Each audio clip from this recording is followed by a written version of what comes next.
Olá, estudantes da primeira série. Nesse vídeo nós vamos falar sobre arte paleocristã. Vamos voltar um pouquinho no tempo e tentar entender o que estava acontecendo. Nessa época, o Império Romano estava em seu auge, os primeiros cristãos tinham um pilar fundamental, o dever de espalhar a palavra de seu mestre, o que chamamos de evangelizar como missão universal. Ou seja, surge uma religião que ela começa através do filho do carpinteiro e ele morre numa cruz e ressuscita. E essa mensagem começa a ser propagada dentro do Império Romano. E essa mensagem foi passada por ele como o evangelizar. Evangelizar significa ele trazer essa mensagem. Então essa mensagem começou a trazer uma transformação do Império Romano. E o que acontece? Essa mensagem dizia que através dele as pessoas poderiam ser salvas e essa mensagem começou a se propagar, aumentar. E nós temos aí esse incômodo crescente vertente da religião cristã e alguns imperadores ordenaram a perseguição da seita religiosa. O império achava que Cristo, um concorrente ao poder do imperador. O que acontece? Dentro dessa nova mensagem, Cristo, que é o Deus encarnado, aparecia como o rei do céu, ou seja, aquela pessoa que, após a morte desse fiel, ele encontraria com ele e ele é realeza. O imperador ficou sabendo dessa mensagem meio truncada da forma que chegou até ele, ele começou a achar que existia um concorrente ao seu poder.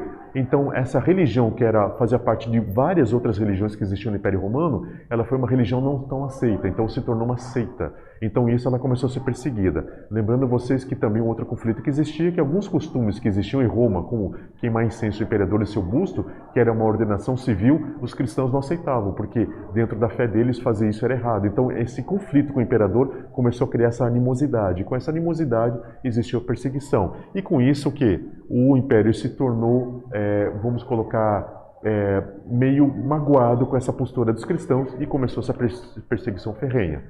E daí surge o martírio. O que o martírio? Ampliava ainda mais a força da comunidade e, portanto, os cristãos, pequenos cristos, seguiam o exemplo da vida de seu Salvador. Martírio vem do grego mártir, significa testemunha, ou seja, essas pessoas, como elas começaram a ser perseguidas, elas começaram a ser mortas. E essa questão de ser morto para o cristão, lembrando que cristão significa pequeno Cristo, ou seja, pessoas iguais ao primeiro Cristo, essas pessoas elas falavam que nem o Cristo, agiam que nem o Cristo e tinham a mesma mensagem de ser Cristo, eles começaram a morrer. E quando eles estavam morrendo, para eles era algo positivo, porque eles estavam morrendo em prol dessa mensagem. E existia uma coisa chamada galardão, ou seja, uma melhor ressurreição, um prêmio pós-vida para aquela pessoa que fosse firme até o final da sua fé. Então isso começou a trazer incentivo à igreja. Então até dizem que o sangue de cristãos, eles começaram a ser o alicerce dessa igreja, aquilo que fazia a igreja crescer cada dia mais. Então a morte deles começou a propagar ainda mais a mensagem por causa da sua coragem e por causa da sua determinação. E nós vemos que agora, essa arte cristã que está começando, ela vai pegar a arte visual como uma ferramenta. Essa ferramenta de divulgação dessa nova mensagem. E nós temos então agora a arte paleocristã, que ela é dividida em duas fases. A fase catacumbária e a fase basilical. Nesse vídeo nós vamos falar mais sobre a fase catacumbária. Nessa primeira fase praticava-se rituais escondidos e longe dos soldados nas catacumbas cristãs.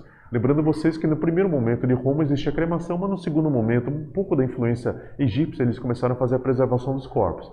Essa preservação dos corpos nós vemos que faziam nessas catacumbas. As catacumbas eram locais escondidos, então esses locais escondidos ninguém ia lá e eles podiam fazer esses rituais. E nesses rituais o que eles começaram a fazer? Além de fazer a passagem pelo falar, ou seja, a transmissão oral dessa mensagem, que tinha muitos analfabetos, eles começaram a fazer pinturas nas paredes para fazer uma arte didática. E nessa arte didática, eles começaram a transmitir a mensagem e essas catacumbas começaram a ser conhecidas como catacumbas cristãs. Então nós temos ao lado, por exemplo, a figura do pastor, né?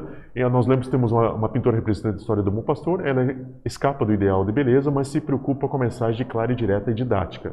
Só fazendo uma historinha bem rapidinha para vocês, por exemplo, por que essa figura do pastor? Através da história vocês vão compreender essa imagem de uma outra forma. A ovelha, quando ela é muito rebelde, o pastor antigo, o que ele fazia? Ele pegava e quebrava a pata da ovelha.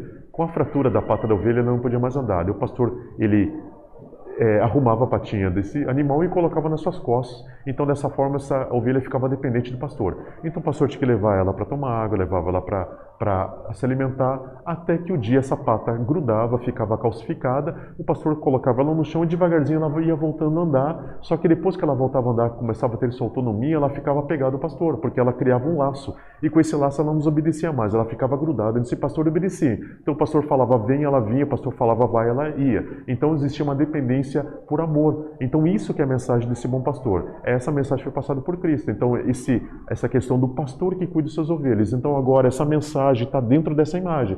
Essa imagem você vê exatamente essa questão dessa dependência do Cristo como pastor de suas ovelhas. Okay? Nesse vídeo nós falamos sobre a arte paleocristã. Espero que vocês tenham gostado. Até breve. Tchau, tchau.